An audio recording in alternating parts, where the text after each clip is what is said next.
Hi friends, I am Ankit and today I will show you how to add page number in Google Docs. Friends, if you are making a document in Google Docs and want to give page number to all the pages automatically, then you simply need to open your document. Like my file is of 2 pages.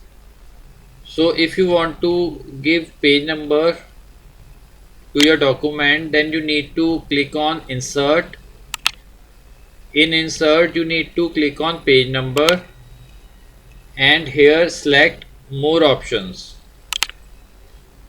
Now in options you can select the position where you want to write page number.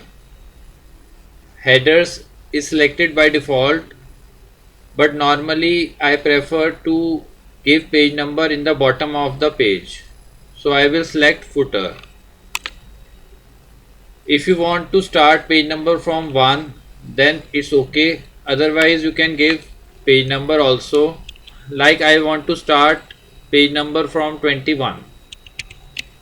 After providing the required details, click on apply.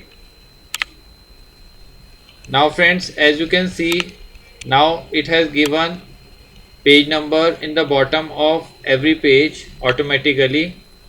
So friends, like this you can very easily add page number in Google Docs. I hope you find this video useful. If you like the video, then press on like button and don't forget to subscribe our channel and press on bell icon to receive email notifications free of cost.